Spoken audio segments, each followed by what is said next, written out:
এখন আমি আপনাকে দেখাই যে কিভাবে আপনি আপনার ওয়েবসাইটে মিনিমাম অর্ডার অ্যামাউন্ট সেট করবেন।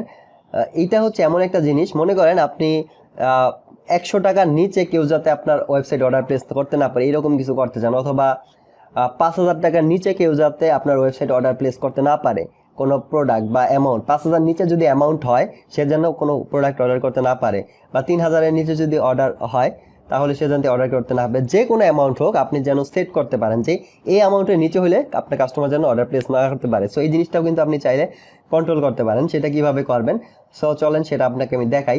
এটা করার জন্য আপনি এখন কিন্তু এই ওয়েবসাইটে তেমন অর্ডার লিমিট নাই। এখন এই ওয়েবসাইটে আপনার অর্ডার লিমিট আছে, মিনিমাম অর্ডার অ্যামাউন্ট লিমিট আছে 1 টাকা। সো 1 টাকার বেশি হলেই কাস্টমার অর্ডার করতে পারে।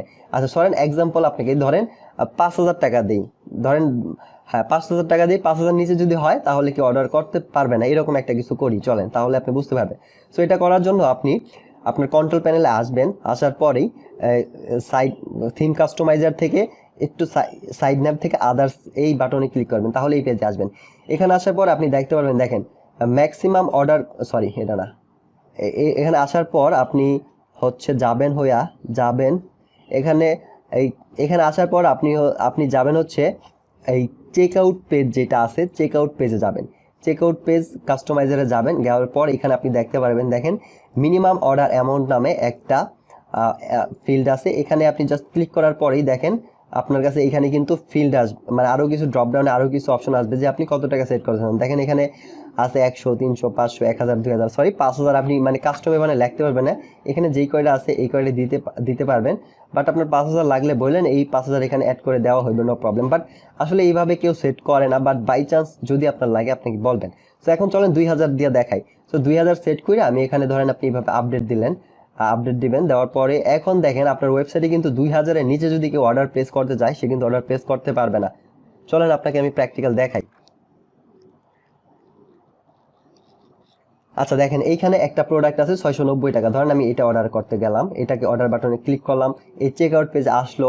এখন দেখেন আমি সব কিছুই ধরেন দিলাম, নাম, মোবাইল নাম্বার, ডেলিভারি অ্যাড্রেস দেওয়ার পর ধরেন এখন দেখেন এই দেখেন অর্ডার নাও বাটন কিন্তু এখানে নাই আর, মানে অর্ডার প্লেসে যে একটা বাটন ছিল ওই বাটনটা কিন্তু এখন আর নাই। এখন এখানে কি দেখাচ্ছে দেখেন, সর্বনিম্ন 2,000 টাকার শপিং করতে হবে, প্রয়োজনে পণ্যের পরিমাণ বাড়িয়ে দিন অথবা অন্য পণ্য কার্টে যোগ করুন, ঠিক আছে। তো এখন দেখেন পণ্য বাড়িয়ে, সো মানে হচ্ছে দেখেন এই কার্টের টোটাল অ্যামাউন্ট হচ্ছে 690 টাকা, তো এই জন্য অর্ডার করা যাচ্ছে না। আমি যদি এটার পণ্য অ্যামাউন্ট বাড়াই অথবা ধরেন 2,000-এর বেশি করি, আমি আরও পণ্য যদি অ্যাড করি কার্টে, দেখেন আমি ধরেন এই প্রোডাক্টটাও অ্যাড করলাম, এখন দেখেন এখন আবার চেকআউট পেজে নিয়ে আসলো অটোমেটিক। এখন দেখেন আবার অর্ডার সম্পূর্ণ করুন বাটনটা অ্যাক্টিভ হয়ে গেছে, কারণ হচ্ছে টোটাল এখন 4,980 টাকার মতো হয়েছে। সো মানে 2,000-এর বেশি হয়ে গেছে, এই জন্য আবার অর্ডার বাটন অ্যাক্টিভ হয়ে গেছে, আবার এখন অর্ডার প্লেস করা যাবে। সো আশা করি বুঝতে পারছেন আবার কিভাবে আপনি এই minimum order amount limit set করবেন। এখানে আসবেন, এখান থেকে যে কোনো কিছু একটা দিয়ে দিবেন, বাট ডিফল্টভাবে যদি কিছু না চান 1 টাকা দিয়ে রাখবেন, দিয়ে জাস্ট সেভ দিয়ে রাখবেন, তাহলে হচ্ছে 1 টাকার বেশি হইলেই সে অর্ডার প্লেস করতে পারবে আপনার ওয়েবসাইটে। তো আশা করি এই ফিচারটা আপনি বুঝতে পারছেন এবং আপনার প্রয়োজন হলে আপনি এটা ব্যবহার করতে পারবেন।